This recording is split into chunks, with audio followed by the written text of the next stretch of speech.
In the winter of 2015, Darius Bowman joined Jurassic World's Camp Cretaceous as one of the campers, earning his spot by mastering a Jurassic World-themed video game and being a big dino nerd. This victory granted him the chance to experience Isla Nublar firsthand. Things don't go as planned, and he has to use his dino knowledge to help his friends survive in a very dangerous situation. Welcome back to Channel Frederator. Today we're going to go over the life of Darius Bowman. Before we get started, make sure you like the video and subscribe. Alright, time for some dinosaur chaos. Early life. Darius was born in 2003 as the second son of Frederick and Mrs. Bowman, and he is the younger brother of Brandon Bowman. Growing up in a world where dinosaurs roamed once more, Darius developed a profound fascination for these incredible creatures. This interest was nurtured by his father, which fostered a strong bond between them. Together, they enjoyed reading articles on paleontological research, particularly those by renowned paleontologist Alan Grant. Their ultimate dream was to visit the Jurassic World theme park on Isla Nublar, and they made a promise to each other to one day make that trip, exchanging gifts to symbolize their commitment. Tragically, Darius's father fell seriously ill. During the following weeks, Darius stayed by his father's side, who in his last moments imparted words of wisdom, that life doesn't always go as planned and that everything falls apart, but urged Darius to chase his dreams regardless. Frederick eventually passed away, leaving Darius heartbroken over both his father's loss and the unfulfilled dream they had shared. Nevertheless, Darius remained committed to honoring his promise and moving forward. In 2015, Darius won the Jurassic World VR video game through a promotional contest that offered a free trip to Jurassic World as the grand prize. He attempted to win multiple times without success, prompting his mother to ask his brother to encourage him to take a break for his own well-being. After agreeing to rest for the night, Darius woke up early the next morning, inspired, and dove into his library for strategies to conquer the game. His efforts paid off, and soon Mr. DNA appeared to announce that he was the first winner, granting him a spot at Camp Cretaceous, a summer camp program at Jurassic World. Later, Darius arrived on Isla Nublar and met 5 other campers: Brooklyn, Kenji Kon, Sammy Gutierrez, Ben Pincus, and Yasmina Fadula. They were welcomed by their counselors, Dave and Roxy.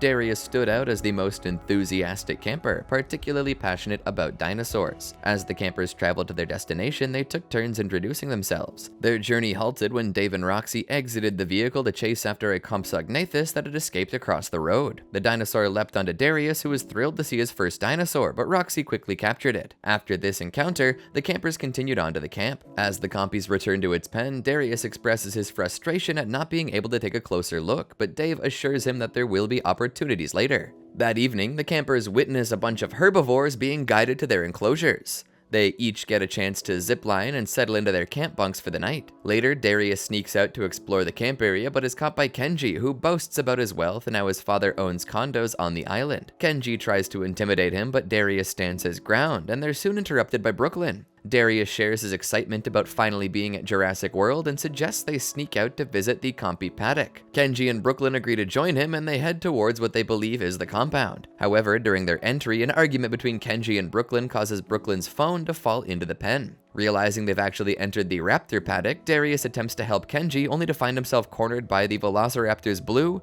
Delta, Echo, and Charlie. Surrounded by the raptors and facing imminent danger, Darius and Kenji are saved when Roxy activates the lights in the corral and uses meat as a distraction. While the animal keepers manage the raptors, Dave and Roxy scold the boys for their reckless intrusion. Later, in the dorms, Darius confronts Kenji about his true motives, but their discussion goes nowhere. When Kenji admits he just wants to make his father proud, Darius feels compelled to cover for him, though Brooklyn's account undermines their story. They receive a warning: one more infraction and they'll be expelled. As punishment, Darius and Kenji are assigned to clean up dinosaur droppings while the others enjoy a tour of the labs. Kenji, claiming to be a frequent visitor to the park, tries to bribe Darius and leads him to an entrance of a tunnel that he says connects the entire island. He then takes Darius to what he claims is a quarantine area for more aggressive dinosaurs, guiding him to the Carnotaurus paddock. Navigating through the jungle proves challenging, and after Darius catches Kenji in another lie about his father, Kenji admits he was manipulating him. When they reach the fence, they realize they're unsure which side they're on, just as a Carnotaurus appears behind them and gives chase. The two quickly dart through the forest, using their surroundings to evade the dinosaur. They finally escape through a feeding grid, leaving the Carnotaurus to crash against it, leaving a mark as Kenji mocks it, calling it Toro. After their narrow escape, Darius and Kenji rush back to camp where they reunite with the others, who had returned after being kicked out of the genetics lab because Brooklyn broke into Dr. Henry Wu's office. That night, while gathered around the campfire, Darius shares a story about a Tyrannosaurus stalking some people. However, he's interrupted by the other campers when it suddenly starts to rain, prompting everyone to head indoors. The next morning, the campers meet their counselors at Gyrosphere Valley, where they get a chance to see a herd of dinosaurs up close as park staff lead them to cool pastures. Dave and Roxy encourage Darius not to lose hope when he feels discouraged about fitting in, suggesting he team up with Brooklyn. As they ride, Darius quickly realizes that Brooklyn is more focused on her social media followers than on the dinosaurs or him. Soon after, the counselors halt the activity due to an approaching storm and head out to warn the other staff, leaving the campers in their gyrosphere behind the main group. When Darius spots a storm-tossed Sinoceratops drifting away, he persuades Brooklyn to chase after it, hoping to use the moment to boost her social media presence. Curiosity drives the other campers to follow them. However, their lack of coordination leads to Darius and Brooklyn's gyrosphere colliding with the herd, triggering a stampede. Darius and Brooklyn find themselves separated from the group and then come across the Sinoceratops. They briefly exit the gyrosphere and try to get closer, but they quickly jump back in just before she charges at them. Soon after, they become trapped in a sinkhole. The rest of the campers discover their predicament and attempt to rescue them, but they encounter the Sinoceratops once again. Sammy tries to distract her by offering a branch as a bribe. The group then manages to loop a vine through a hole in the gyrosphere and attach it to the Sinoceratops, using her weight to help pull the vehicle free. Just as they succeed, Dave and Roxy arrive and chastise them for their reckless actions and the danger they put themselves in. The following morning, Dave and Roxy leave the boys alone, expecting to be gone for just a few hours as they try to contact Claire Deering about concerns regarding the group. Darius attempts to reconnect with the other campers, but they're not receptive. Ben and Kenji continue to blame him for the mishap from the previous day, despite Darius's efforts to organize a kayaking trip in the absence of the counselors. He's reminded of Roxy and Dave's warnings to stay at the camp. When Brooklyn confronts the group about her stolen phone and accuses Sammy, Darius tries to lighten the mood. However, their attention is quickly drawn to a dinosaur's roar, prompting everyone to rush to the balcony. They head to the observation deck to determine the source of the noise. Faced with a locked gate, they struggle to gain access but eventually succeed. Tired but excited, they reach the top just in time to spot a Brachiosaurus munching on a tree. Suddenly, two park staff members arrive to warn them about an escaped asset. As the campers hesitate to leave, they hear another roar, followed by the attack on the Brachiosaurus. The Indominus Rex then ambushes the staff members and devours them before breaching the fence and assaulting the observation tower. The tower starts to shake and Sammy nearly loses his balance but is saved by Yasmina and then is assisted by Darius and Kenji. The group attempts to use the zipline to escape, but just as the emergency brake releases, they find themselves stuck in the middle. As the Indominus continues to smash through the tower, Darius grips Yaz tightly, trying to build enough momentum for the others to reach the adjacent zipline tower. However, the Indominus ultimately breaks the tower and the zipline, sending the campers plummeting to the ground. Darius regains consciousness shortly after, finding the campers still gazed. He's frustrated about leaving his necklace back in his bunker. They rush back to camp only to discover that the Indominus has ravaged the area. Darius encourages the group, emphasizing the need to work together to reach the main tourist area of the park and seek assistance. As they press on, Kenji steps up and declares that he must take charge because he has leadership potential, only to quickly pass all responsibilities to Darius. Realizing they're nearing the Carnotaurus paddock, Darius takes the lead. When they reach the damaged fence, they find that Toro has also escaped. Ben accidentally reveals that Kenji had shared details about the earlier Predator encounter. Darius informs the group that the enclosure is north of the main park, so they need to head in the opposite direction toward the visitor center. Before they depart, Darius reassures an anxious Ben, who worries that even if they find an adult, it won't resolve their predicament. As they move out, they're being tracked by the Indominus. On their way to the park, the group stumbles upon the wrecked gyrosphere belonging to Claire Deering's nephews and an Ankylosaurus that the Indominus has killed. They stop to take in the scene. When they hear a rustle in the jungle, they instinctively try to hide, only to discover that it's Bumpy, a baby Ankylosaurus born in the genetic lab and named after Ben. Kenji again puts Darius on the spot to devise a new plan, and Darius decides they should return to the genetic lab they visited earlier. They locate a van and plan to use it to get to the lab, with Bumpy tagging along, but soon they're attacked by the Indominus. After a tense escape in the van, they finally reach the genetics laboratory for safety. There they encounter Eddie, a scientist who stayed behind, but he quickly attempts to steal his truck to flee after learning from Darius that they'd driven there. The van is then quickly demolished by the Indominus Rex, forcing the group to hide among the shipping containers as the dinosaur tracks them. As the Indominus continues to pursue the campers through the boxes, Bumpy inadvertently reveals his location to the agitated Predator once more. Darius takes charge, leading the group to a truck for their escape. He throws a rock to divert the dinosaur's attention, buying them some time. When Darius distracts the Indominus again, Yasmina pushes Kenji out of the driver's seat. Just in time, Darius leaps into the truck and they speed away. Suddenly, Roxy radios the kids, advising them to stay at camp due to the emergency. Darius and Kenji explain that the camp has been destroyed and they're heading to the main park in a van. However, shortly after, the van crashes when Brooklyn points out that Sammy's taken her phone, drawing everyone's focus. After the group recovers from the crash, tensions arise as everyone confronts Sammy for lying about taking Brooklyn's phone. She reveals that she was working as a spy for Manticorp, a company intent on creating dinosaurs, and had been sent to spy on them. Hurt by Sammy's betrayal, especially since Yaz had defended her, the campers are left feeling deceived. Just then, they witness Masrani's helicopter pursuing the Indominus before it breaches the aviary. Pteranodons escape, causing the helicopter to crash and resulting in Masrani's death, and the creatures begin to chase the group. The kids flee toward the safety of the Kayak River, but Bumpy lags behind. Darius and Ben lift her up, struggling to reach the river. They barely manage to escape, shutting the gate behind them, and decide to use the kayaks from the attraction to navigate the river back to the main park. While paddling, they find a cave illuminated by bioluminescent bacteria and a large waterfall. As they row, Sammy confides in Darius that her family hadn't sent her to spy. They turned down Manticorp's offer. Instead, she contacted them on her own, fearing for her family's financial stability. Soon, they encounter a group of bioluminescent Parasaurolophus in the underground river, but Bumpy's screams agitate them, causing the creatures to attack the campers before they suddenly flee.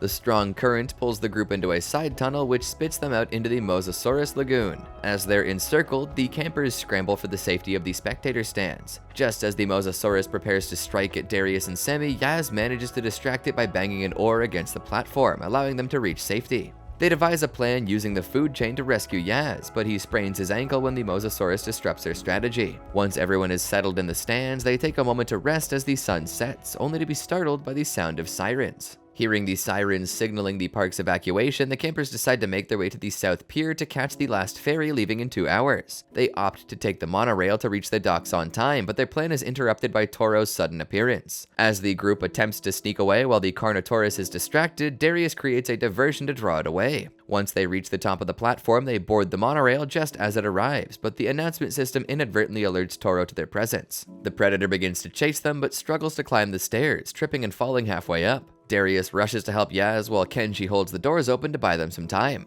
After narrowly escaping, the campers celebrate their imminent return home as the monorail speeds toward the south docks. However, their joy quickly fades upon hearing a distant explosion, leaving them uncertain if they will ever see each other again after the rescue. As the monorail continues its journey, Darius reflects on how Jurassic World is not the experience he had imagined, and he shares thoughts about his father. The others express their condolences regarding his loss. Just then, they hear a loud crash, prompting Darius to run ahead to investigate. Rushing to the back of the monorail, Darius urges the group to turn off the lights and starts breaking lamps. It soon becomes clear that a flock of pteranodons is attacking the monorail, prompting the group to grab flashlights in an effort to destroy the lamps and fend off the assault. As the attack intensifies, Darius leads everyone to another car to escape the chaos. Ahead, they spot a broken-down monorail under siege by the pteranodons. Darius realizes that they need to switch tracks or halt the monorail to avoid a crash. The group races to the front of the train to reach the controls, only to find them locked.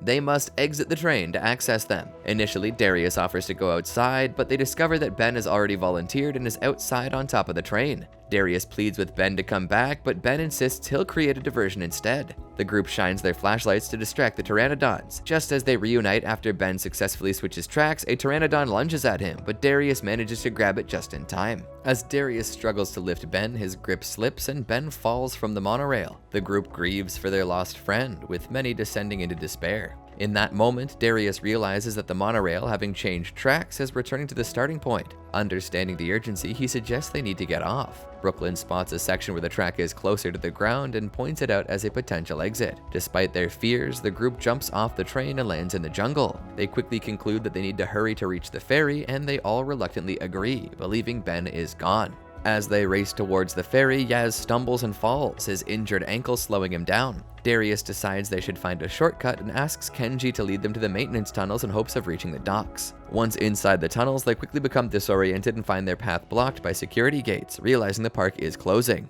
They encounter a group of compies as tensions rise and arguments break out among the campers. Their discussion is abruptly halted by the approaching Carnotaurus, which begins to chase them through the tunnels. They manage to evade the predator by hiding behind a grate, but their movements alert the Carnotaurus, which finds them. After narrowly escaping, the group reaches a tunnel branch that leads closest to the docks, but the relief is short-lived when they discover the exit has been sealed. As the group looks to him for guidance, Darius falls into despair upon realizing they're trapped with the Carnotaurus closing in. Kenji steps up to reassure everyone, claiming he's the one who's kept them safe, and emphasizes the need for teamwork to get through this crisis. The children begin rummaging through nearby boxes to see if they can find anything useful. When they discover a box of compressed air tanks, Darius decides to use them as weapons or a distraction against Toro. However, the Carnotaurus charges at the cart, sending the tanks flying and igniting a fire. The creature attacks the group, forcing them to narrowly dodge its strikes in the cramped space. Amid the chaos, several air tanks end up against the wall, and Darius seizes the moment to throw a dinosaur prod at them, triggering an explosion that collapses much of the tunnel. As the group stumbles out from the debris, they're shocked to see that Toro has also survived, though he bears heavy scars from the blast. Choosing to retreat and heal from his injuries, the Carnotaurus departs instead of engaging them further.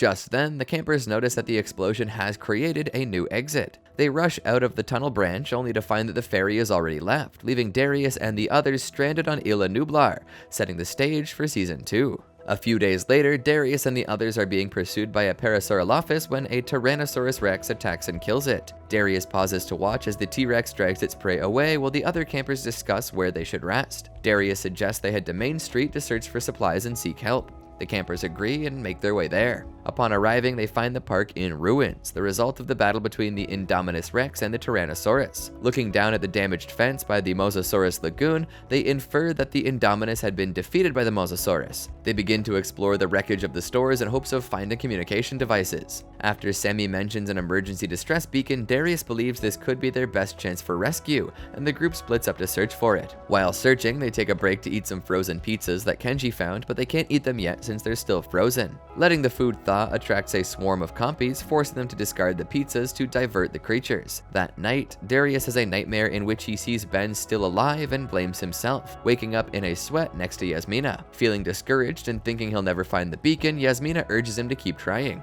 Together, they head to the Discovery Walk attraction, where Darius suddenly remembers a display about camouflage. He realizes the main beacon might be hidden within the Main Street attractions. They eventually deduce that the beacon is located within a broken pole that Rexy dragged into the T-Rex kingdom, where she has made her nest. Darius devises a plan. Half of the group will distract Rexy while the others search for the beacon. Darius and Kenji enter the lair, activate the beacon, and then quickly flee. Later, Darius quietly observes two baryonyx moving through the jungle, along with some pteranodons soaring overhead. Meanwhile, the rest of the group is resting, still fatigued from their search for shelter while awaiting rescue. When he rejoins them, Darius warns that they can't head east because the pteranodons are nesting in the mountains in that direction. Noticing that Main Street and other areas are unsafe, Darius proposes they go to the Camp Cretaceous ruins, which has a freshwater creek, building supplies, and would likely be the first place rescuers look. He expresses confidence in Brooklyn's skills as she has experience in shelter building from a video she made about constructing a barn. Yaz attempts to help with the shelter but struggles due to his injury. Darius decides to check a nearby clinic for any medical supplies, telling Yaz to rest. As they prepare to leave, the group collects broken wood for defense, and Darius and Sammy spot a Stegosaurus plaque on the ground. Brooklyn hears a buzzing noise and asks the group if anyone else can hear it, but Darius and the others cannot. When they reach the clinic, the kids start gathering supplies and stumble upon a cache of canned food, while Darius finds medical supplies for Yaz.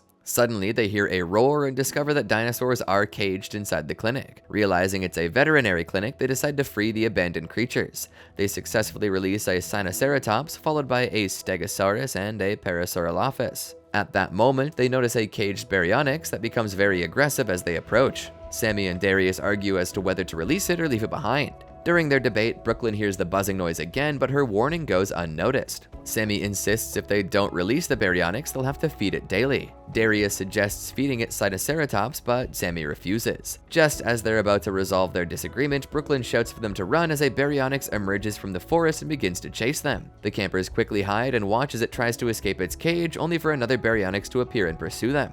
Darius helps Brooklyn climb to the top of the cage to find shelter from the aggressive dinosaur. He then suggests that Sammy release the two Stegosaurus to distract the Baryonyx, successfully scaring the dinosaurs away. Meanwhile, Darius dashes off to try and free the remaining Baryonyx, who is reunited with its family. However, they inadvertently scare off the Stegosaurus and Sinoceratops, forcing the campers to flee the area. The campers run back to camp and reunite with Kenji and Yasmina, seeking refuge in the trees to escape the stampede. Darius comes up with the idea to build a treehouse, and Yaz sketches a design for it. The campers work on their shelter, and Sammy returns Darius's tooth necklace that he lost during the chaos. Almost a month later, the group has built a functional shelter, complete with a working shower that keeps them safe from most predators. Darius is sketching a group of sleeping compies in his notebook, while Kenji rushes in and scatters them. As they head up to their completed camp, Darius goes to fetch more water for Kenji's shower, but soon calls out to the others when he notices that the creek has seemingly dried up. The group gathers to investigate, and when Brooklyn mentions the buzzing sound again, no one believes her. Sammy and Yaz decide to accompany Brooklyn, while Darius and Kenji set off to find out what happened to the water. Kenji questions Darius about his obsession with documenting their experiences in the notebook. Darius starts to explain, but gets cut off. Unimpressed, Kenji remains skeptical as Darius tries to reason with him, expressing his belief that he understands more about the island's secrets. They soon discover a waterfall that seems to be dry. Climbing up to the top of the waterfall, Darius and Kenji find a blockage caused by a fallen tree. They struggle to remove it, but suddenly hear a roar, which turns out to be two Stegosaurus fighting. Darius gets the idea to attract the Stegosaurus' attention, even as Kenji tries to dissuade him. Ultimately, he decides to assist Darius. When one of the Stegosaurus charges at them, they duck just in time, causing the dinosaur's swinging tail to knock over the log and restore the flow of water.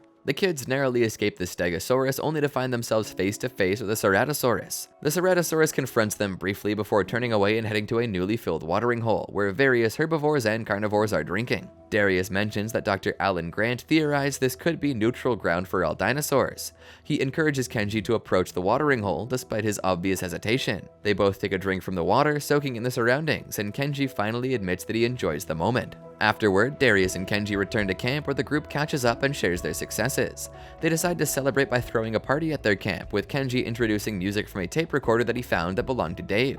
Just then, they spot what looks like a campfire burning in the distance, sparking their belief that there may be other people nearby. Eager for rescue, the group races toward the campfire. After running a short distance, Darius climbs a tree to spot the fire, but he can't find it. Suddenly, a roar echoes from the underbrush, revealing a Ceratosaurus, prompting them to flee. The dinosaur gives chase, and when Kenji lags behind, the others rush back to help him. Just as they prepare to confront the creature, a flare gun fires, scaring the dinosaur away. They're then rescued by three people: Mitch, Tiff, and Hap. Curious about their rescuers, the campers learn that Mitch and Tiff are a married couple and eco-tourists, while Hap is their guide. After their rescue, Darius and the others are taken to Mitch and Tiff's campsite, where they're thrilled to find tents, beds, and food. While enjoying a hearty breakfast, Mitch assures them they'll be home in 2 days when their boat returns from the mainland, which excites the campers. Mitch bonds with Darius over their shared passion for dinosaurs, sharing photos from their previous adventures in Botswana, and takes him and Tiff on a brief dinosaur viewing tour. Unbeknownst to Darius, Mitch and Tiff are actually hunters looking to exploit him to locate dinosaurs for their own purposes. Meanwhile, Mitch, Tiff, and Darius observe a group of compies. When Tiff approaches them, the tiny dinosaurs become aggressive, but Darius quickly throws a candy bar to distract them,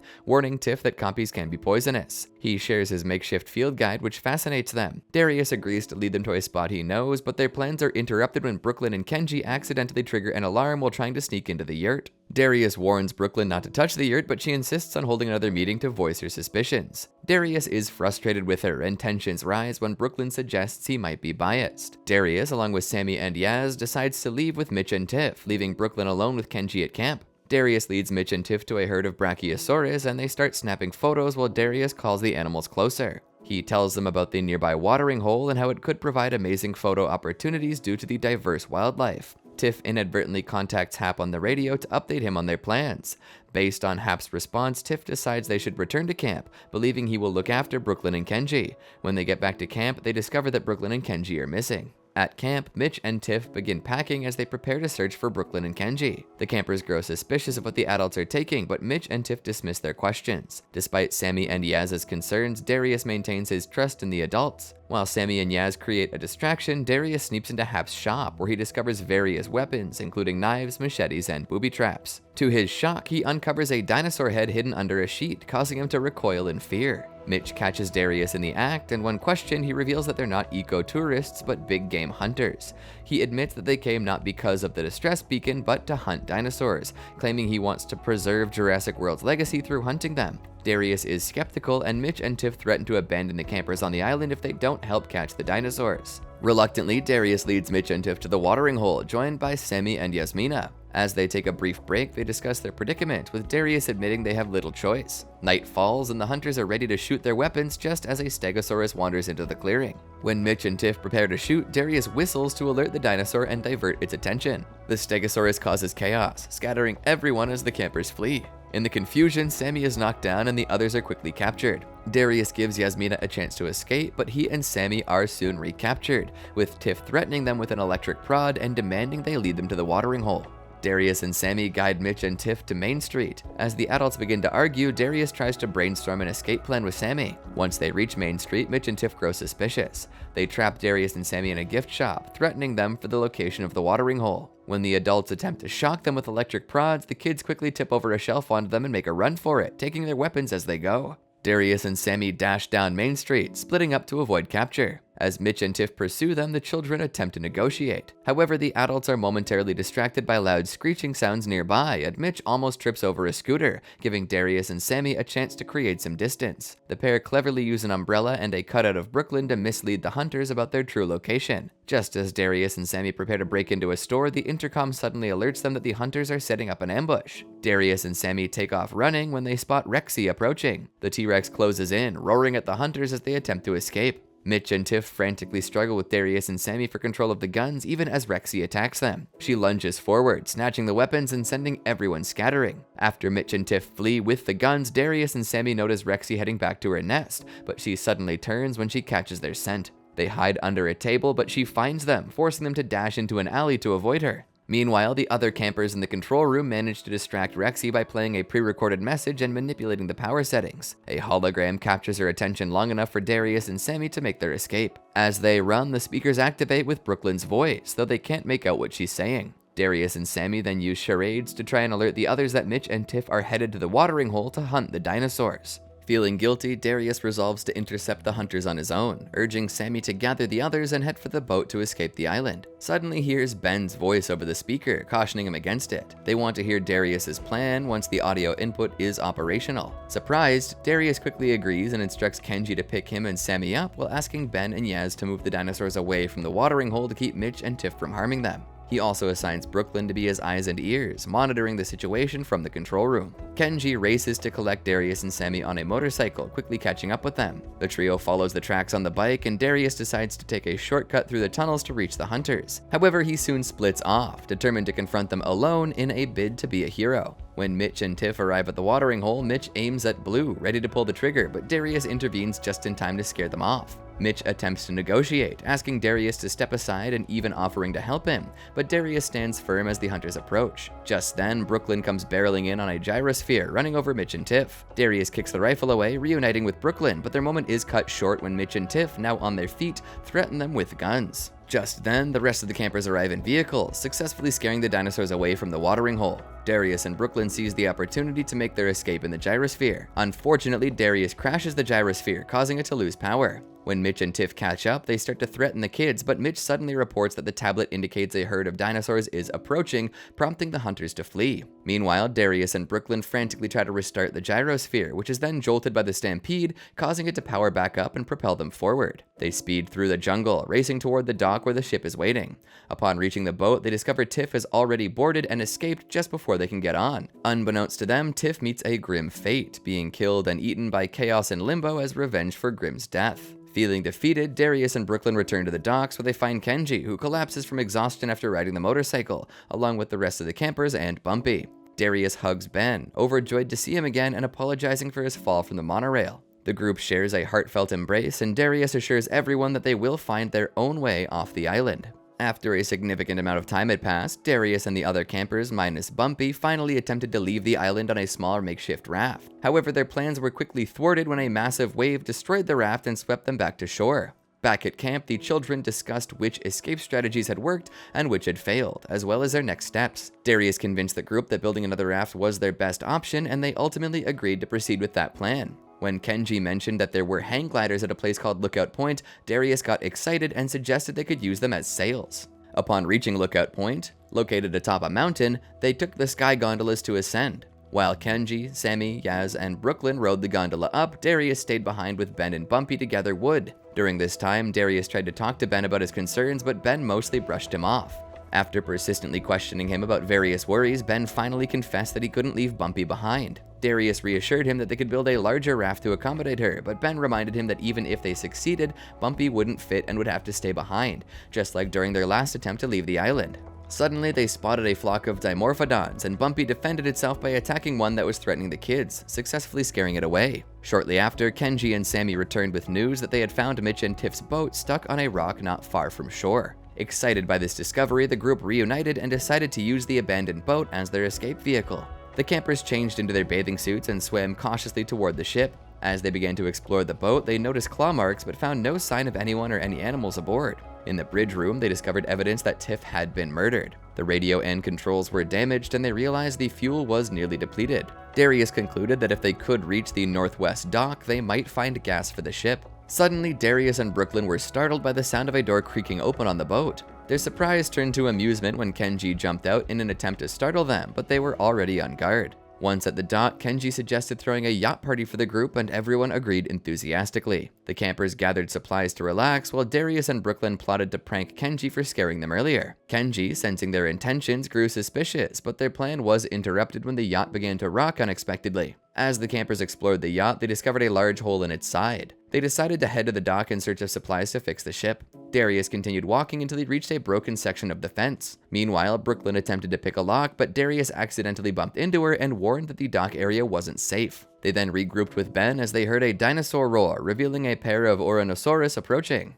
The dinosaurs began to roar and chase the kids. Seizing the chance to escape, the group realized Sammy was missing. Once everyone was reunited, they dashed back to the yacht. Kenji cleverly distracted the Oranosaurus with Roman candles while the others worked to patch the hole with duct tape and supplies from the boat. Darius barely made it aboard just as Kenji steered the yacht away, but they soon discovered that the Oranosaurus could swim and were attacking them. The campers managed to fend off the dinosaurs with fireworks, celebrating their narrow escape. The next morning, Kenji informed Darius that he had turned off the engine to conserve fuel while they drifted. Darius started to work about the absence of their campmates and the strange behavior of the Oranosaurus, sensing that something was off about the island. Unbeknownst to him, the disturbance was caused by a hybrid known as Scorpios Rex, created by Dr. Wu and inadvertently released by Kenji in Season 2. As the campers continued to drift, Darius worked on patching the hole with tape. The rest of the group worried about their options for disembarking since the nearest dock was on the other side of the island. However, Kenji mentioned that he knew of a private dock not shown on the maps, located near his father's penthouse. Just as they reached the dock, the yacht ran out of gas. Kenji led the way on a Segway to the penthouse. Along the route, they encountered a Monolophosaurus, which Darius dismissed as a loner.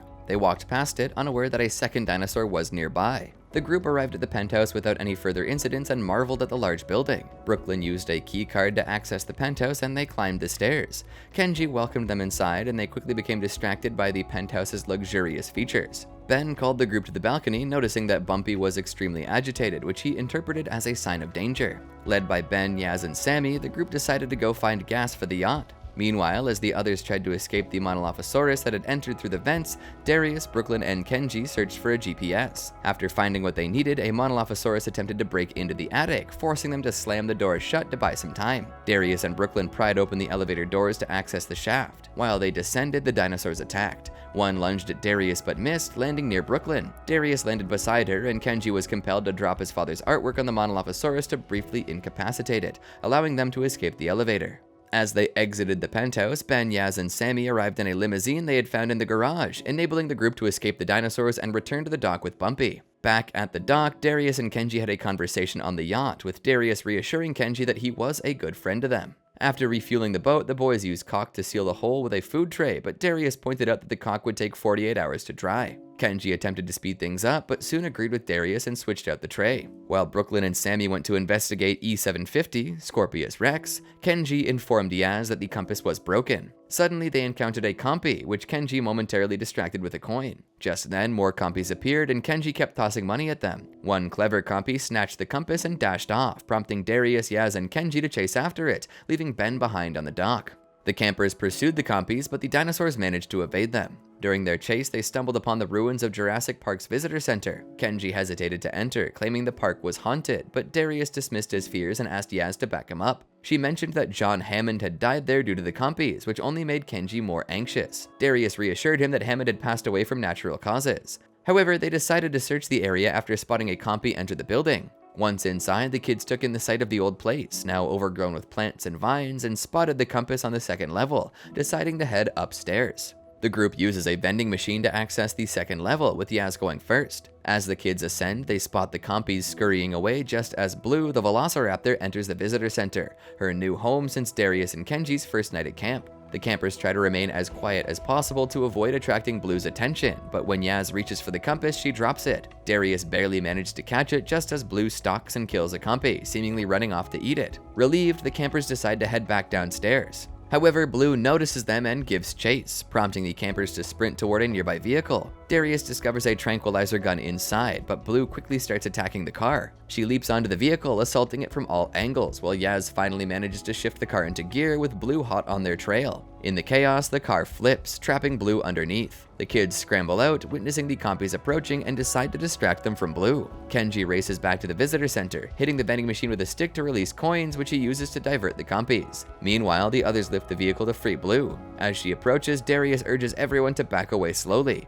Just then, Kenji tosses a coin, causing Blue to roar, but she doesn't chase them as they make their escape. Back at camp, Darius reminisces as he and Kenji wait for the sealer on the can to dry. Darius mentions his plan to gather supplies for their trip, but Kenji insists on going instead. Darius leaves Kenji in charge while he heads off to observe a herd of Gallimimus, his father's favorite dinosaur. Darius takes notes about the Gallimimus for his field guide when Kenji calls to reassure him that he's handling things well. Just as Darius tries to feed one of the Gallimimus, Kenji interrupts him again to say that Ben is missing, prompting Darius to assure him that he can manage the search before hanging up. As Darius follows the herd, he notices the Gallimimus suddenly becoming restless and fleeing. He discovers one dead and hanging from a tree, horrified by the strange spikes embedded in it. Flipping through his notebook to identify the dinosaur responsible for this tragedy, he's startled when Brooklyn and Sammy crash into him. They fill him in on the situation regarding E750 and warn him that another hybrid dinosaur is on the loose. Deciding to leave the island immediately, they hurry back to camp. While they run, Darius calls Kenji to alert him about the hybrid and to gather supplies for the boat. As the campers gather supplies, Yaz heads to the yacht to prepare it, but quickly returns to warn that the storm is too dangerous for them to venture out into.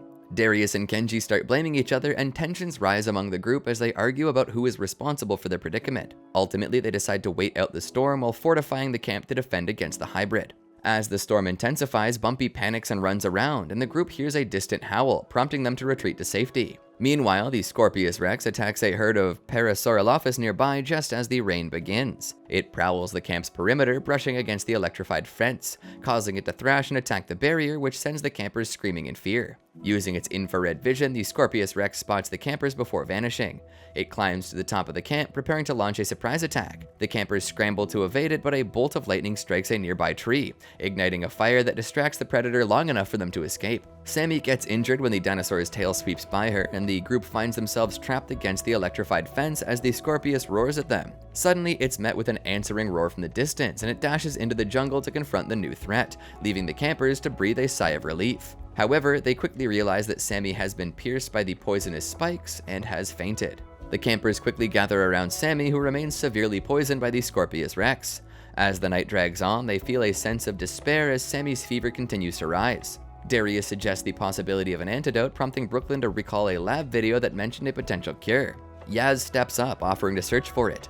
They discuss the hybrid's potential weaknesses and conclude that it seems to react strongly to fire, though some are skeptical about its effectiveness. Darius and Ben head into the jungle to create a diversion, while Kenji and Brooklyn stay behind to care for Sammy. Ben takes Darius to a familiar spot from his time with Bumpy. They cautiously approach a group of pteranodons to avoid provoking an attack. Eventually, they reach a riverside location where Ben pulls out a can of gasoline. They return to the cable car and use one of the gondolas to construct a makeshift bomb, igniting it at the overlook. The initial attempt seems to fail, but after half a minute, a massive explosion erupts, successfully driving the hybrid away just as Yaz retrieves the antidote. When the campers regroup, Yaz arrives with the antidote and they administer it to Sammy. Tension hangs in the air as they prepare for the worst, but their spirits lift when Sammy finally responds and begins to recover. After Sammy recovers thanks to Yaz and the antidote, the campers decide to leave the island as soon as they can, gathering supplies for the yacht. However, Ben steps away from the group to search for Bumpy. When the others notice Ben is missing, Darius assures them he will find him and instructs them to head to the boat,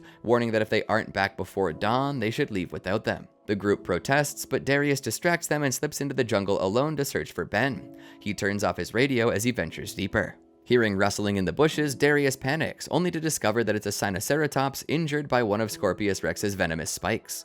He attempts to remove the spike, but the dinosaur thrashes and attacks.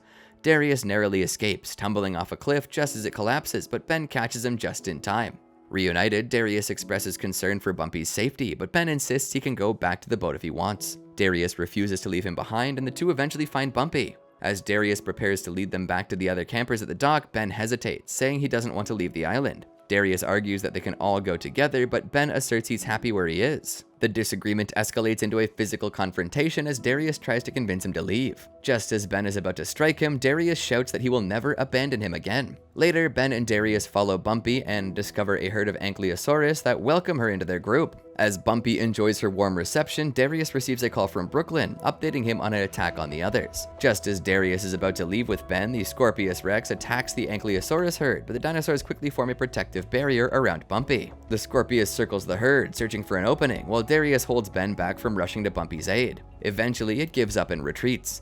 Ben then questions why Darius isn't being a good friend by allowing him to make his own choices, to which Darius replies that he won't let him go again. Ben reassures Darius, telling him it's not his fault. Accepting Ben's decision to stay on the island, Darius suggests he should at least say goodbye to the others. Ben agrees, and they rush back to the dock. When they arrive to the dock after sunrise, however, they find the boat and the other campers have disappeared. As the episode concludes, the Scorpius Rex emerges from the jungle, preparing to attack the children, appearing ominously from a tree just behind them. The two Scorpius Rex spin in circles, roaring in frustration while Ben and Darius watch in horror, realizing there are two of them. Instead of targeting the children, the hybrids begin to fight each other. Seeking shelter, Ben and Darius climb into a nearby limousine, which the campers had taken from Kenji's father's penthouse. The struggle between the two hybrids causes the car to tip almost upright against a tree. Once they exit the limo, Darius speculates that the Scorpius may reproduce asexually due to the tree frog DNA in their genetics. Understanding that this method of reproduction, combined with their extreme aggression, could spell disaster for the island and its dinosaurs, Darius and Ben resolve to find a way to stop them, with Darius insisting they return to where it all began, despite Ben's reluctance. They dash through the jungle, pursued by a stampede of brachiosaurs.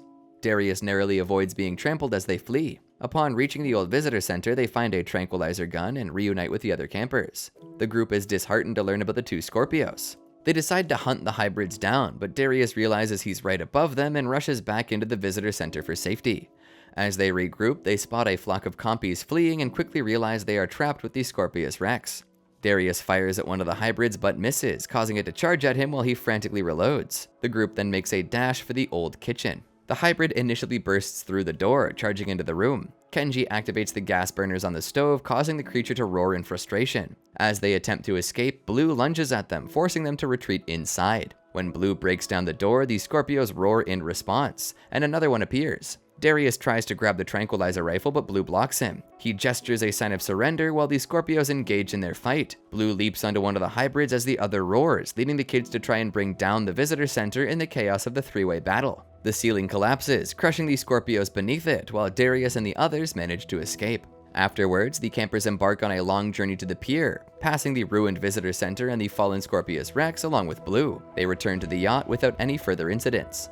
As they prepare to set sail with another storm looming, the group says goodbye to Ben, sharing hugs before departing. Just as the yacht pulls away, Ben hesitates and rushes back to the dock, pleading for them to wait. He swims to the boat and climbs aboard, and the others are relieved to have him as they leave. The group cheers, excited to head for Costa Rica. However, before they can fully set sail, helicopters appear overhead, ordering them to return to the island, leaving Darius wondering, who are they? Kenji cheers at the prospect of returning to the island, but Darius feels uncertain. The other campers voice their worries about their supposed rescuers, but the stormy weather and rough seas lead them to take a chance with the helicopter crew, prompting them to head back to the dock. When the helicopter lands, an armed mercenary steps out as the children climb aboard. Suddenly, they hear the sound of a large creature approaching. Rexy appears, causing the pilot to panic and ascend just as she bites down on the helicopter, forcing it downward. The pilot manages to regain control, but Rexy devours the mercenary as the helicopter flies off with Kenji, Sammy, and Ben, leaving Darius, Yaz, and Brooklyn behind to confront the enormous predator. Darius, Brooklyn, and Yaz sprint for safety while the kids in the helicopter express their worries. The pilot tries to make contact on the radio, informing them they will meet at the designated rendezvous point.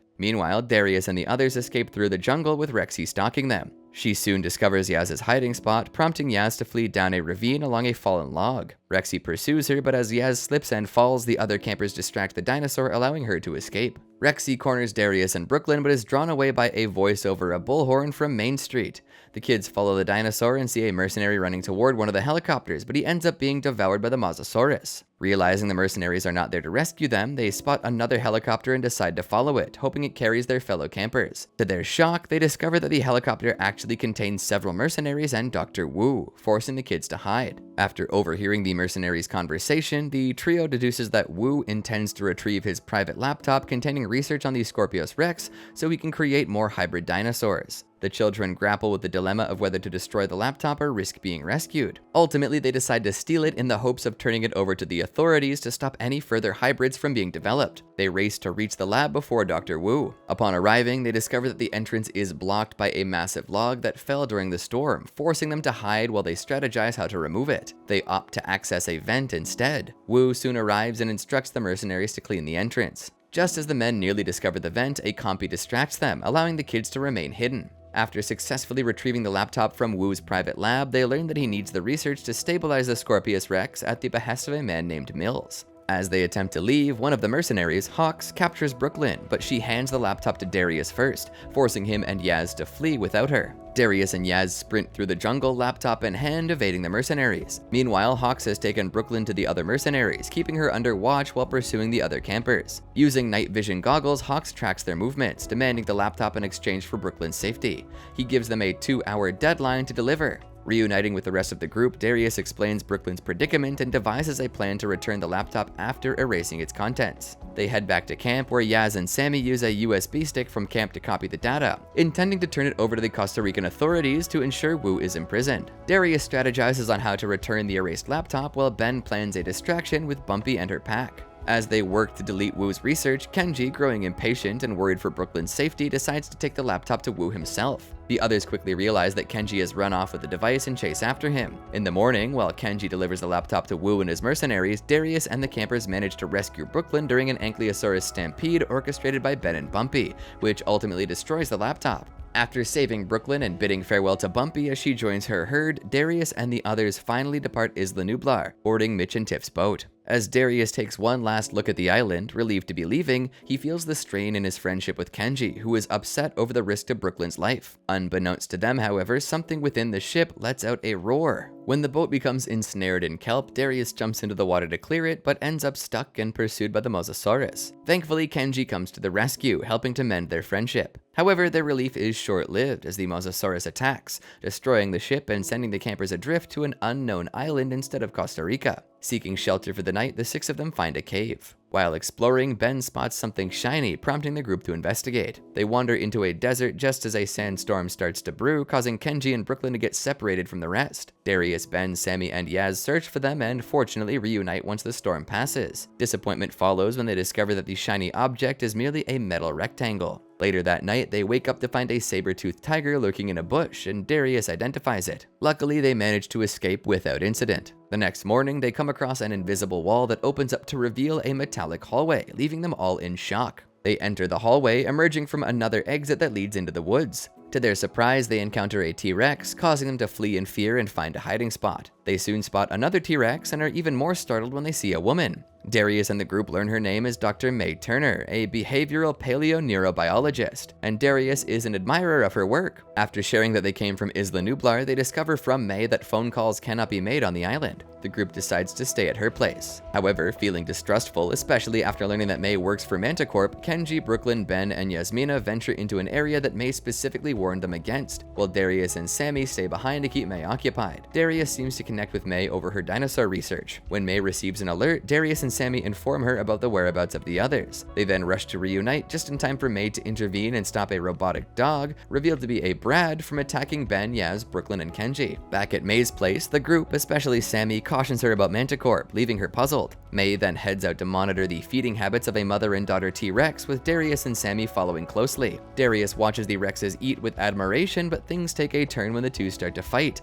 leaving Darius, Sammy, and May confused. May quickly has a Brad tranquilize the Rexes. After Sammy discovers something unusual in the Rex's food, they return to May's place, where a now suspicious May grows curious about Manticorp's intentions with her dinosaurs. After May discovers that Manticorp is altering the dinosaurs' food to increase their aggression, the group devises a plan to call in a supply plane and dispose of the modified food in order to escape the island and thwart Manticorp's operations. Darius and Yaz make their way to the T-Rex area and activate the time box, but are soon chased off by the mother dinosaur, Big Edie. Fortunately, May receives an alert that the plane is on its way, bringing joy to the campers. However, they soon find themselves pursued by several Brads, but they manage to escape them. As they escape, they enter a cold, snowy region and come across an injured Kentrosaurus named Pierce. Although they're eager to catch the plane, the group agrees to help rescue Pierce at Darius's insistence. While they're under attack from a Brad, a frightened Yaz manages to knock it into the water. After successfully saving Pierce, the 6 campers rush to the plane only to find they've missed it. Darius reassures everyone that they made the right choice by helping Pierce, and he and Ben head back to May's. Still eager to assist the dinosaurs, Darius informs May that they're committed to helping. He and Ben join her in caring for Pierce. Once the group reconvenes, Sammy reveals that Cash had blackmailed her family into sending her to Jurassic World. Despite Darius and the others urging her not to confront him, an upset Sammy runs off anyway. Thankfully, they manage to catch up with her before she can act. When Cash, who is May's boss, directs his Brads against her, Darius and the group successfully fend off the robotic threats and save May. However, they soon find themselves surrounded by velociraptors. In a clever move, Sammy uses one of the damaged Brads to take down one raptor and scare the others away. The 6 of them then lead May to a safer location where they won't be spotted. Ben rushes to assist an injured May, while the others focus on retrieving Cash's phone to call for help.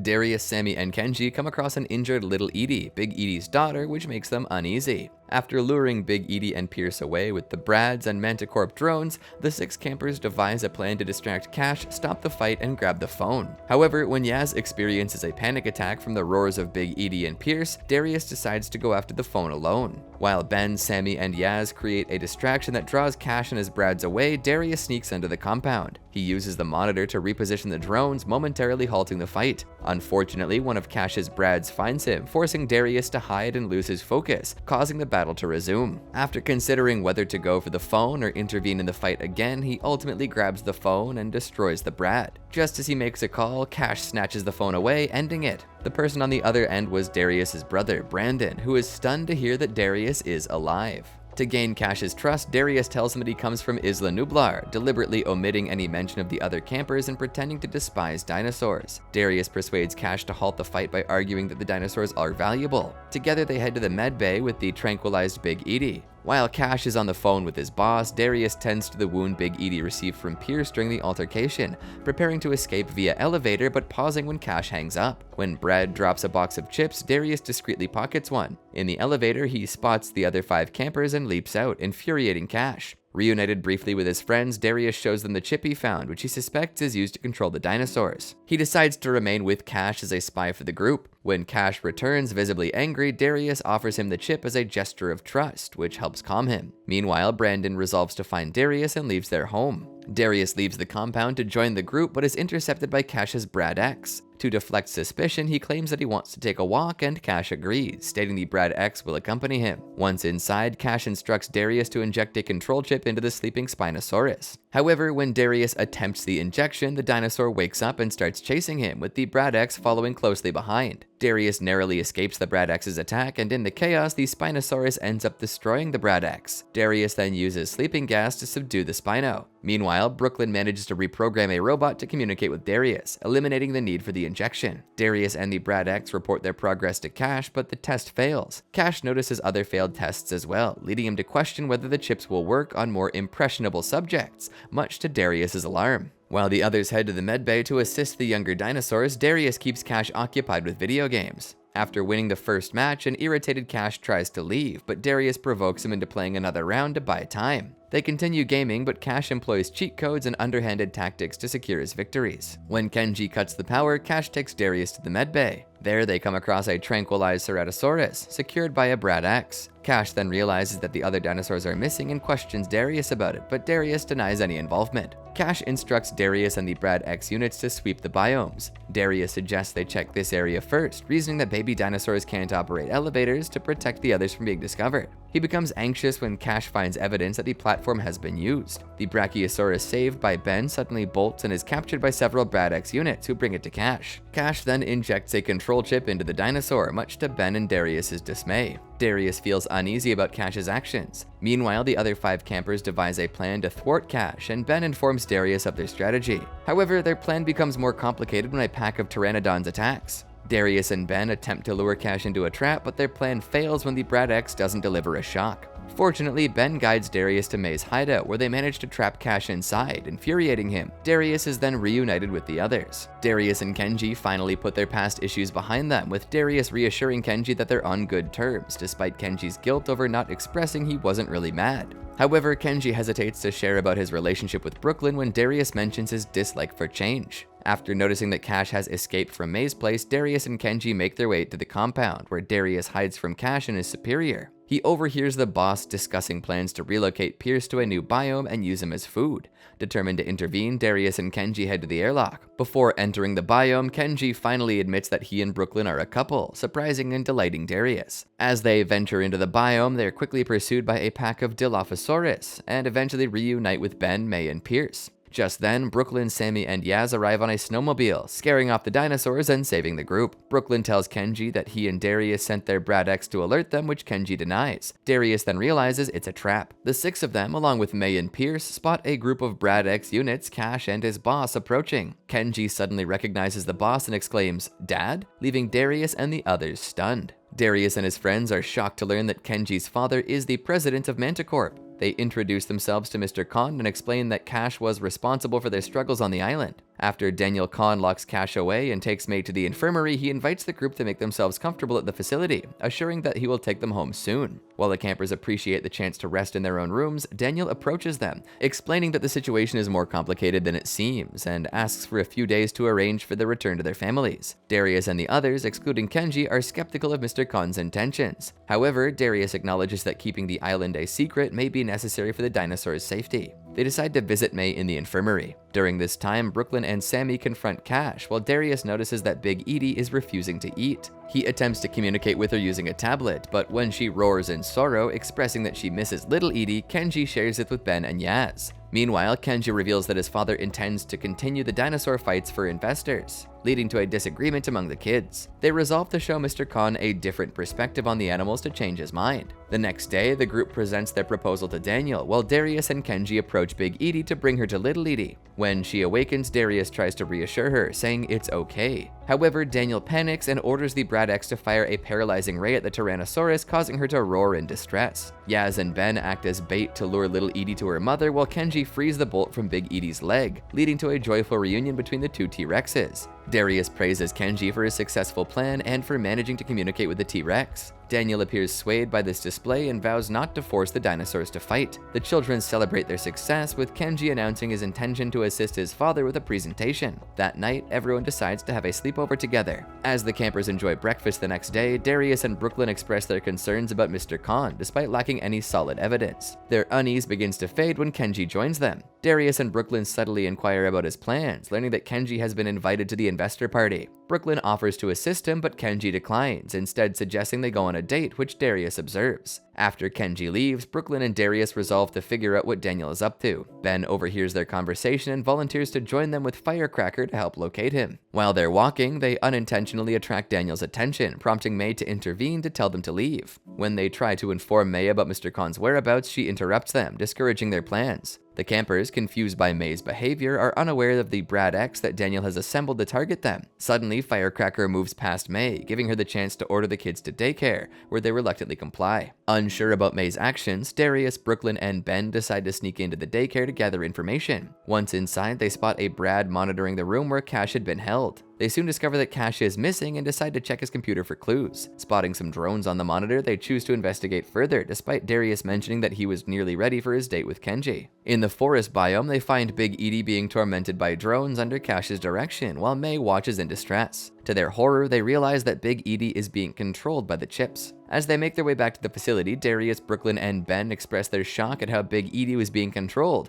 and debate how to inform Kenji about his father's actions. However, before they can reach a conclusion, they find themselves being pursued by velociraptors. The raptors attack, but the drone's sonic barriers prevent them from getting through, revealing that Mr. Kon had sent the drones to keep the children entertained. To avoid the dinosaurs, the kids must carefully follow the drone's movements. Just then, little Edie appears with her own set of drones, forcing them to navigate around her as they seek a small opening back to the facility. They manage to carefully circle the perimeter, with the T-Rex looming dangerously close the entire time. Once inside, they head to the main hall, only to find Kenji missing.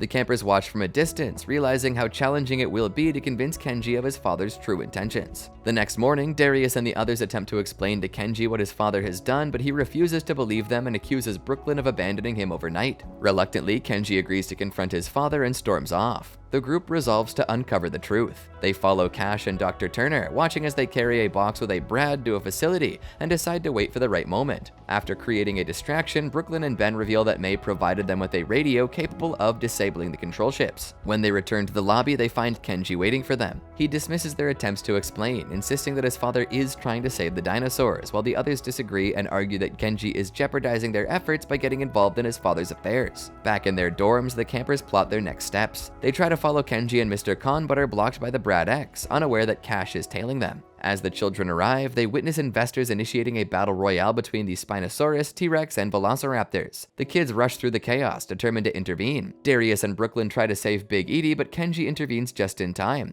While Brooklyn distracts Mr. Gold, Darius makes his way to Big Edie to destroy the chip, successfully freeing her from control. As he presses himself to the ground beneath her weight, he turns and runs toward Mr. Gold, who is then crushed in his frantic attempt to escape. Meanwhile, Ben, Sammy, and Yaz free the other controlled dinosaurs, leading to Cyrus's demise, though Lana Molina survives. In a final twist, Cash attempts to eliminate Daniel, letting the dinosaurs turn on him. With the situation in ruins, Darius and his friends find themselves imprisoned by Kenji and Daniel, who ultimately turns his back on them. Imprisoned and disheartened by Kenji's betrayal, the campers feel hopeless until a Brad enters the room to check on them. Darius estimates they have 30 minutes to find a way out. While searching for an escape route, he discovers a grate in the floor and manages to pry it open. The campers realize it leads to the sewer, but they have no choice but to enter just as the Brad approaches. One by one, they slip into the sewer just in time, with the grate's metal clanging alerting the Brad. Once in the sewer, frustration boils over as the group vents their anger at Kenji. Brooklyn defends him, attributing his actions to his father's influence, while Darius remains silent. As they notice a Brad moving toward them, releasing gas to incapacitate them, they flee. Sammy trips and Darius quickly tries to help her, but they end up separated from the rest of the group.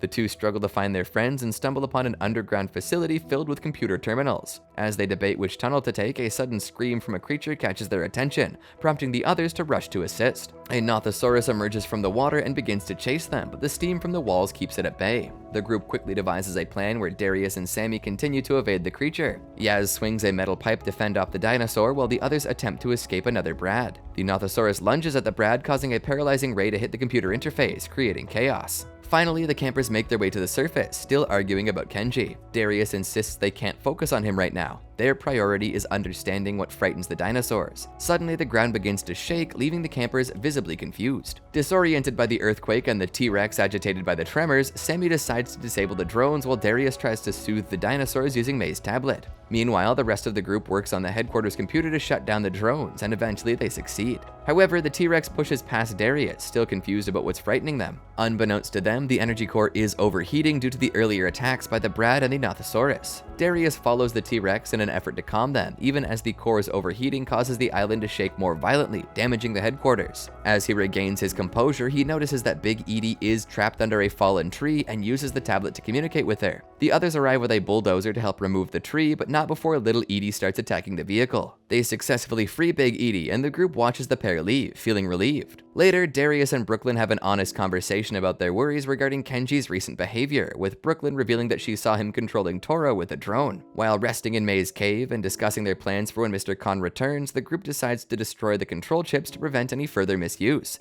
turning it into a friendly competition. While Sammy and Yaz focus on destroying the chips, Darius, Brooklyn, and Ben head to the office to delete the relevant files. They stealthily navigate the main compound, with Darius and Ben creating a diversion to help Brooklyn access the computer terminal. Just as they enter the office, Brooklyn successfully shuts down all the Brads and changes the passwords, locking the Kons out. That night, Yaz and Sammy celebrate their victory by tossing the chips into the fire, while the others join in, enjoying roasted marshmallows. Darius and his friend enjoy a calm moment with chocolate as they contemplate their next steps. Darius suggests creating a watering hole for the dinosaurs on Manticorp Island, inspired by the one on Isla Nublar. They then each set individual goals but agree to work together on this mission. While Sammy, Darius, and Brooklyn gather resources, they're distracted by the sounds of Big Edie and Little Edie, while Ben and Yaz engage with Pierce, Rebel, Angel, and Firecracker. To keep the dinosaurs from interrupting their work on the drainage, Darius takes the initiative to distract them, prompting Brooklyn to rush to his side and leaving Sammy to collect materials alone. Darius and Brooklyn successfully lure the T-Rex to a lookout by a tree, narrowly escaping danger. Just when they think they're safe, they hear the screeching of pteranodons above. Darius comes up with a plan to throw pine cones at them to attract their attention. The pteranodons become furious, swooping down and diverting the T-Rex's focus, which allows Darius and Brooklyn to slip away. The rest of the group soon arrives, and they find that Sammy has made good progress. Their success is evident when the T-Rex family arrives at the newly created watering hole, and they peacefully coexist with other dinosaurs, allowing the group to join in the fun. As the group comes together, Brooklyn records their experiences for posterity, sharing their adventures and personal growth. When the topic shifts to Kenji, Darius emphasizes the importance of being proactive for when Daniel Kon returns to the island. They make their way back to the maintenance corridors to devise a plan, confident that their group's abilities have been underestimated. They initially brainstorm ways to close the doors for their trap. Just then, a sudden alarm blares throughout the facility, and Brooklyn realizes that the entire system is malfunctioning. They rush out to see a warning indicating a geothermal power failure. Understanding that the core has been compromised, the group scrambles to find a solution. They head toward the core tunnels, trying to address the issue. As they get closer, they notice a noxious smell and deduce that a Brad X was damaged during the encounter with the Nothosaurus. The earthquakes become more frequent as they approach the core, and Brooklyn discovers that it's overheating due to a misalignment of the drill. Meanwhile, they hear noises and realize it's the Nothosaurus. The Nothosaurus lunges at the group but collapses from the toxic fumes. The children quickly flee, aware that if the gas pressure builds too high, the island could explode. They manage to drag the dinosaur away from the area and regroup to devise a plan, gathering materials to contain the gas. While Sammy, Yaz, and Ben take responsibility for transporting the Nothosaurus to the swamp biome, Darius and Brooklyn work on sealing the gas leak to stabilize the core. After successfully sealing the tube and seeing the core overwhelmed with gas, Darius rushes back to the central area, only to find that Brooklyn hasn't evacuated. Discovering her collapsed on the floor from the fumes, he drags her to safety, just managing to pull her away before he too is overwhelmed. Once they've caught their breath, Darius shares with Brooklyn that he feels conflicted about including Kenji in their trap. When they return to the others, Darius and Brooklyn are pleasantly surprised to see Sammy and Yaz as a couple. However, their relief quickly turns to horror as they spot the perimeter drone activating and witness Mr. Kon's team arriving. The group is alarmed to see dinosaurs being unloaded from the trucks, especially when they notice Kenji helping with the unloading. Realizing that Ben is missing, they turn around and find that Bumpy has also been captured. As the campers sprint through the jungle, they brainstorm a plan. Upon reaching the facility, they spot Daniel, Kenji, Hawks, and the other mercenaries entering a building. Ben points out that Hawks is now on the enemy side. They watch as Daniel discusses the destruction of the chips and blueprints. He tells Hawks and Kenji about a backup drive hidden in a Brad X that they need to reactivate and locate. Quickly, the campers devise their own strategy. Ben will follow Kenji to rescue Bumpy, while Brooklyn and Darius will search for the flash drive, and Sammy and Yaz will keep watch and flirt with each other. Brooklyn and Darius rush outside, saying they know where to look. They head to the swamp biome to track down the Brads and verify the memory location.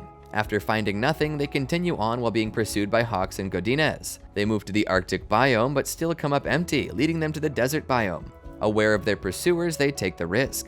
Hawks and Godinez lose sight of them, but accidentally awaken a Spinosaurus, prompting them to flee. The campers seize this opportunity to escape and finally discover the USB drive. However, they quickly take off as the Spinosaurus chases them, realizing that Hawks has managed to chip the dinosaur and regain control. Hawks directs the Spinosaurus toward the campers as they flee. Meanwhile, Godinez retrieves the flash drive, but the campers manage to escape into the tunnels. Darius disables the gate circuit, and they regroup to plan their next move. Elsewhere, Hawks hands the flash drive to Daniel, who informs him that he needs the kids to access the password. When they encounter Ben and a freed Bumpy, they congratulate him for saving her, but he insists he didn't do it alone. To their surprise, Kenji appears behind him. Initially, the others remain angry with Kenji for choosing to believe his father over them.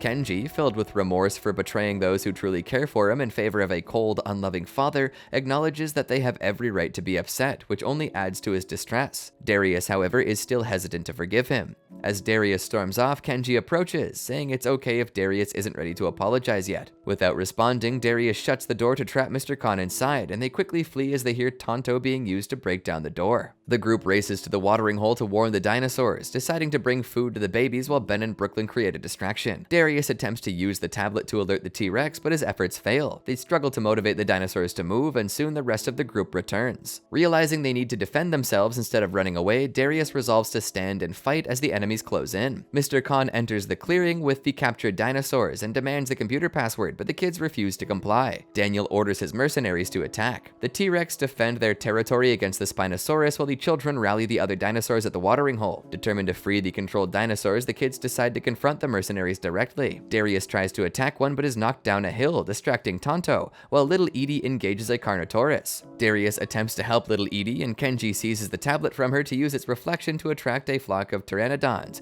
which then swoop down to attack a controlled Dimorphodon, causing the mercenary to drop his controller. Little Edie quickly stomps on the controller, freeing the Dimorphodon. When Toro is attacked by raptors, Kenji confronts one of the remaining mercenaries, allowing Darius to knock the controller from his hand and pass it to Kenji long enough for him to destroy it. When the mercenary gets back up, the Carnotaurus kills him. Afterward, Kenji apologizes once more to Darius, who finally accepts it. Just then, Daniel reactivates the chips in the 4 freed dinosaurs using a master controller. The dinosaurs turn back toward Daniel and converge on Little Edie. In the ensuing chaos, Big Edie rushes to defend her, and the 2 T-Rex fight off their attackers. However, when Spinosaurus knocks Big Edie down, she sustains a serious injury as it steps on her, roaring in triumph. As Darius watches helplessly, the Spinosaurus appears to have defeated Big Edie, prompting the other uncontrolled dinosaurs to flee. With no other option, Darius and the others hide in a tree. They soon decide to escape the island, only to find themselves nearly caught in a trap set by Daniel amidst rapid weather changes. As they sprint toward the ship, Darius, Kenji, and Brooklyn take refuge in the tunnels to evade their pursuers. However, they encounter a pteranodon, forcing them to run in the opposite direction. Kenji manages to save Brooklyn from being captured, but the pteranodon causes the group to split up, with Brooklyn going one way while Darius and Kenji make their escape. They race towards the docks, but soon become separated.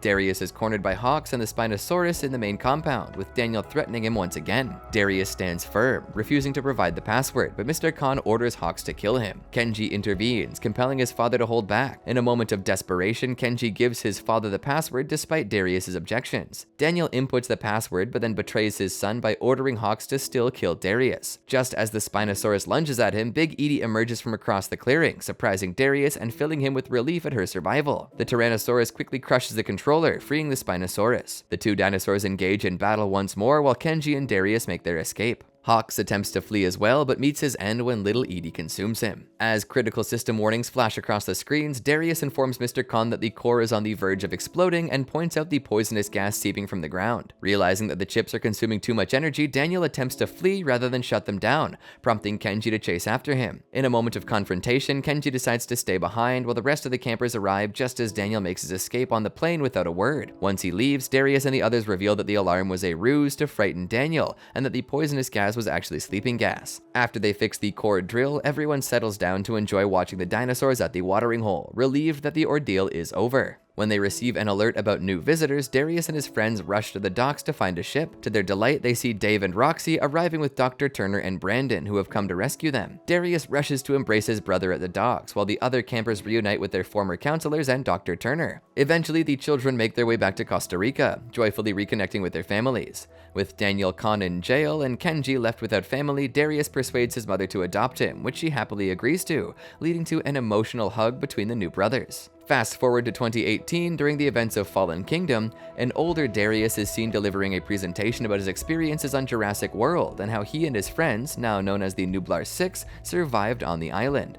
They upload videos online and have gained a significant following. While working on his laptop with Kenji, they video call Sammy, Yaz, Ben, and Brooklyn, who mentions her investigation into the Lockwood Manor incident. After they say their goodbyes, Kenji heads off for dinner while Darius continues to write comments. Suddenly, he hears a noise outside, and looking out the window is astonished to spot a Brachiosaurus that has recently escaped from Lockwood Manor among the trees. 6 years later, Darius joined the Department of Prehistoric Wildlife, or DPW, a global organization led by his boss Ronnie. His time there gave him extensive experience with tranquilizer rifles, making him an effective agent when handling dinosaurs. He settled into a cabin in Northern California. One day, Brooklyn visited him and stayed at his cabin for a while. During her visit, Darius learned that she had broken up with Kenji. Unexpectedly, he found himself developing romantic feelings for Brooklyn, though she remained unaware of this. Later, she expressed a desire to show him something and suggested a meeting point. However, feeling embarrassed about his feelings, Darius chose not to show up. That night, while heading to the meeting spot in the woods, he stumbled upon a DPW team member and was horrified to find a large pool of blood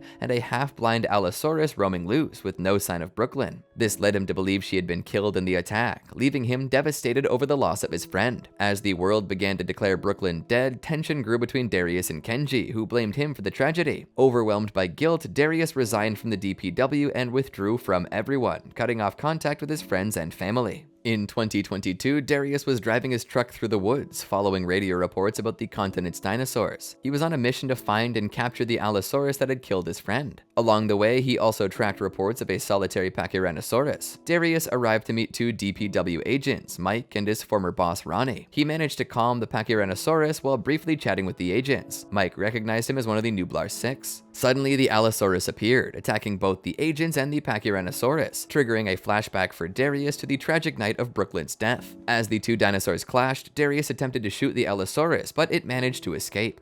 He pursued it in his truck, but ended up with a flat tire and lost track of the dinosaur. Feeling frustrated, Darius returned to his cabin, where he received a call from his brother as he prepared to investigate reports of a dinosaur sighting on Marshall Ridge. After hanging up, he sat down to watch an old newsreel from the time he and his friends returned to the mainland. Later that night, he was awakened by the sound of the phone ringing again. He answered, but no one was on the line. Hearing a noise outside, Darius grabbed a taser and opened up the door, ready to confront whoever was there. To his relief, it was Ben. The two caught up, but Darius noticed that Ben was acting paranoid, just as he had been. Darius suspected that Ben was also on the hunt for the Allosaurus and invited him to join. They shared their grief over Brooklyn's death, with Ben reassuring Darius that what happened that night wasn't his fault. However, Ben speculated that Brooklyn's death wasn't an accident. She had been attacked. He revealed some data he had gathered from a website called Dark Jurassic, where people without dinosaur experience shared their theories, suggesting that he was investigating a possible conspiracy. Darius commented on the site's oddities, but Ben cut him off, warning him that someone was after them, including Kenji, Sammy, and Yaz, and that this person had also killed Brooklyn. He also mentioned receiving threatening messages from a stranger online. Just then, a raptor crashed through the cabin window, attacking them. Darius and Ben managed to electrocute the raptor and another that appeared, allowing them to escape the cabin. However, as they stepped outside, they spotted another raptor preparing to attack. The raptors pursued Darius and Ben for a while until they finally escaped in Ben's truck. During their escape, Darius identified the raptors as Atrociraptors, which was concerning since none had been released from Lockwood Manor. Ben interpreted this as evidence that they were being hunted, especially since Darius's alarm system had been deactivated. While looking at Ben's research in the back of the truck, Ben convinced Darius that they needed to warn the others, starting with Sammy in Texas. Darius attempted to call her, but Ben threw his phone out the window, claiming it was traceable. As they drove, Ben became convinced that a car was following them. He sped up to evade their pursuers, but they were forced to stop when a herd of Nasutoceratops crossed the road. The car behind them passed as they let out a sigh of relief. They soon needed to stop at a gas station to refuel. Upon entering, they found another Nasutoceratops resting inside. Darius went to the bathroom while Ben fueled the truck. Darius paid the attendant, Mo, who mentioned he had tried calling the DPW, but the phone line was blocked. Mo recognized them as members of the Nublar 6. As Darius and Ben debated whether to trust him, the Nasutoceratops woke up and got its horn stuck in a gas station pipe, endangering the structure. The two scrambled to calm the situation, with Ben trying to comfort the distressed dinosaur. He offered the Nasutoceratops a packet of chips as a distraction while they worked to free its horns. Just then, the rest of the herd arrived, causing the agitated dinosaur to break the pipes and trigger a gasoline spill, which soon caught fire. They managed to free the Nasutoceratops just as Mo returned with a fire extinguisher, and Ben caught it in time to put out the flames before any serious damage occurred. The Nasutoceratops rejoined its herd, and in gratitude, Mo gave them snacks for the road for free. As they continued towards Sammy's house, Darius spotted a car parked by the roadside.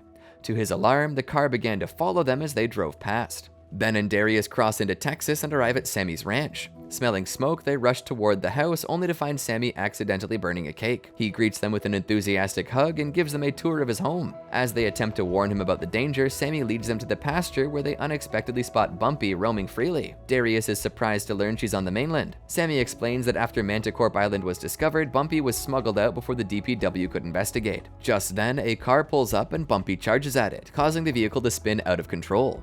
The driver, Carl, staggers out and nearly gets attacked by Bumpy until Sammy intervenes. Carl threatens them, but Ben steps in to defend his friends. After a tense standoff, Carl drives off. Sammy rushes back into the house before they can warn him again, prompting Ben and Darius to follow. In the kitchen, Ben interrupts Sammy, explaining that someone is after them, similar to what happened with Brooklyn. Sammy agrees to join them and goes to gather supplies. While rummaging through a room, he has a flashback about Brooklyn, during which Darius and Ben notice her pink jacket. They decide to visit Kenji first.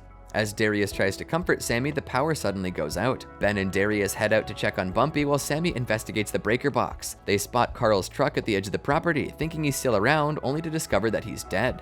They quickly hide as they realize the Atrociraptors have tracked them down from over 1,000 kilometers away. While Ben goes to assist Bumpy, Darius rushes to help Sammy. Darius is chased by the Atrociraptors through the barns and is forced to hide, but eventually escapes and reaches the van, helping Sammy inside. As they drive away, Darius comes to grips with the reality of their situation. They plan to visit Kenji and Yaz, using a map Sammy found on Brooklyn's jacket. On the map, they notice an unfamiliar name that Brooklyn had mentioned shortly before her death, located near where Kenji lives in Colorado, leaving them to wonder where she was headed before her demise. In the morning, Darius wakes up in the van as the group continues their journey to Kenji's house. Ben admits he's anxious about Bumpy, but Darius reassures him. They eventually agree that they are indeed being hunted. Sammy expresses his worry about Yaz not responding to him. They pull over to the side of the road and spot DPW trucks transporting dinosaurs, which shocks Darius when he sees the half-blind Allosaurus, triggering memories of the night Brooklyn died.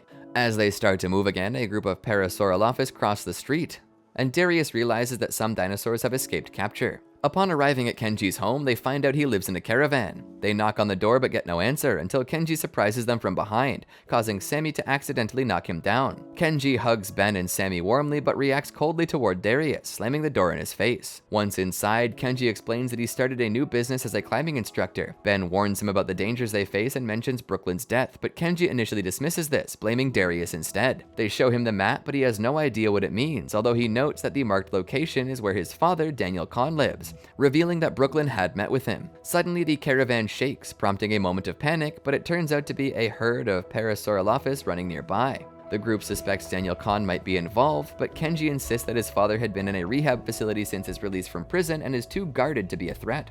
Frustrated, Kenji storms out into the woods, refusing to communicate with his father. Sammy grabs Ben's keys and heads to the van to find Yaz, with Ben following her. Darius, however, decides to go after Kenji, despite their lost contact since that fateful night. As Darius tracks Kenji, he sees him scaling a cliff and must climb up after him. Kenji keeps going even after noticing Darius trailing him, but Darius persists. Just when Darius seems to lose his footing, Kenji comes down and questions him about what happened with Brooklyn and why he wasn't there for her. They argue over Brooklyn, and Darius is left to climb to the top alone. Reflecting on the past, Darius finally reaches the summit and takes a moment to rest as they both gaze at the herd below. He shares with Kenji that Brooklyn had told him about their breakup during a moment on the mountaintop. After more heated discussion, Kenji reluctantly agrees to visit his father together. On the way to see Daniel Kon, Darius tries to discuss strategies for approaching his father, but Kenji continually brushes him off, even mentioning that he hasn't called his mother in a month. They arrive at the halfway house and confront Daniel. He attempts to greet Kenji, but Kenji immediately demands to know if Daniel was involved in Brooklyn's death. Daniel acknowledges that Brooklyn had visited him concerning the dinosaur black market, admitting she wanted to get involved in smuggling, stating, "I'm not afraid to get my hands dirty." Suddenly, Darius senses a shift in the atmosphere, realizing that danger is imminent. Before they can escape, one of the Atrociraptors appears and begins to chase them. They notice more raptors approaching and see that the guard, Stevens, is dead, leaving them quickly surrounded. Just then, they hear a whistling sound coming from a woman stepping out of a truck. The Atrociraptors respond to her call, turning the tension toward Darius and Kenji. As the raptors close in, Daniel leaps into action, trying to fend them off, but quickly finds himself surrounded. Darius and Kenji don't hesitate to flee, narrowly avoiding the raptors' charge until a mysterious figure in a car pulls up and instructs them to get in before speeding away. Darius expresses his gratitude to his rescuer as they move away from the rehab center. However, the driver is forced to halt when Kenji experiences a panic attack over his father's death and sacrifice, prompting Darius to hug and comfort him. Darius recognizes the man in the car as a DPW agent he encountered the night Brooklyn died. The man introduces himself as Mateo, and Kenji and Darius begin to question him. Mateo reveals that the Allosaurus was intentionally loose that night and promises to share everything once they're in the car, to which they both agree. After driving for a while, Mateo confesses that he was a DPW truck driver who took on overtime pay, aware that some deliveries were linked with the black market. On the night in question, no other truck arrived to pick up the Allosaurus, and when the truck stopped, the lock released the dinosaur. The Allosaurus stalked him before attacking Brooklyn. Frozen in fear, Mateo believed she had been killed and waited until the dinosaur left before inspecting the scene.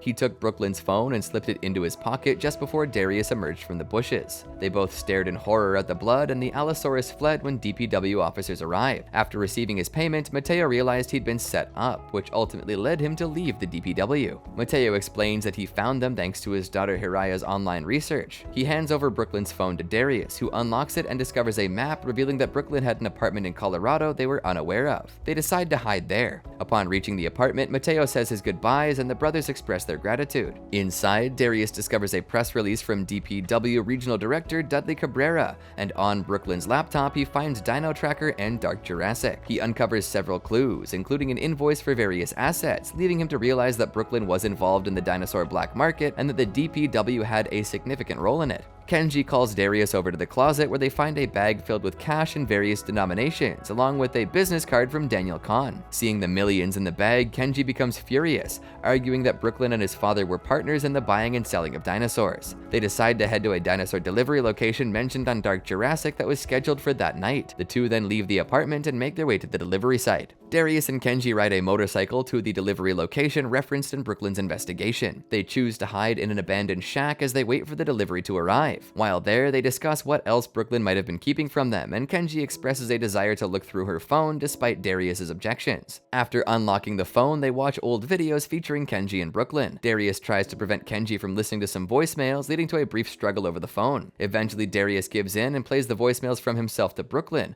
revealing how many calls he made after her death. Kenji confronts Darius about his feelings, and Darius admits he had a crush on Brooklyn even though it was unrequited. They discover an unsent video on the phone from the night of her death, where she asks Darius to be there with her. The video captures the half-blind Allosaurus attacking her from behind before it abruptly cuts out. Kenji accuses Darius of not truly being there for Brooklyn if he loved her, but before Darius can respond, they notice a vehicle approaching and quickly hide. They watch as DPW trucks participate in the illegal sale of a captured baryonyx. Darius and Kenji decide to follow the truck to uncover who is behind the purchase. Darius and Kenji reach the dock facility and successfully scale the fence. As they inspect a box that seems to contain a dead dinosaur, they're startled by an enraged Tyrannosaurus roar. They quickly determine that this dinosaur is neither Big Edie nor the T-Rex from Nublar. Hiding while the boxes are moved, Darius realizes the magnitude of this illegal operation and feels compelled to uncover who's behind it. He frees a Pachyrhinosaurus from its restraints, and as the dinosaur breaks free and stampedes through the area, it creates a distraction for Darius and Kenji to climb into headquarters. While evading the guards, they discover that Yaz and Sammy are also inside this building. They create a diversion to help Sammy, and by extension Ben, pass safely. Darius and Kenji eventually reunite with Yaz and Sammy. As the group regroups and discusses their next steps, Darius recognizes that the conspiracy extends globally, dinosaurs being shipped to countries like the Netherlands, Malaysia, Saudi Arabia, and Malta, a key location for the dinosaur black market. When they stop in front of the cage containing the half-blind Allosaurus, they realize it's the very dinosaur that killed Brooklyn. Darius and Kenji explain to the others that Brooklyn was involved in the dinosaur trade on the night of her death, and may have been trying to buy the dinosaur that ultimately took her life. Ben joins the group and urges them to help Bumpy, leading them to her cage. Ben and Kenji work together to open it, rushing to Bumpy's side. After a tense moment, they discover that Bumpy has laid an egg, and the group celebrates this joyful news. Just then, they encounter Dudley Cabrera, who threatens them with an electric wand. Dudley insists that they will be safe if they comply with his demands, but he admits to orchestrating the smuggling operation. He acknowledges his role in setting up the scene involving Brooklyn, though he claims he never intended for her to die. When Darius confronts him about the Atrociraptors, Dudley feigns ignorance. He also confesses to sending threats through Dark Jurassic and warns them that if they don't cooperate, he will harm them and cover it up. Dudley demands that they abandon their investigation and orders Darius to return to the DPW to lend credibility to the organization. Ben attempts to attack Dudley, but Dudley quickly grabs a cattle prod and stuns him, knocking him down. Sammy uses his capoeira skills to knock Dudley unconscious, allowing the group to make their escape. However, they realize they are locked inside the building.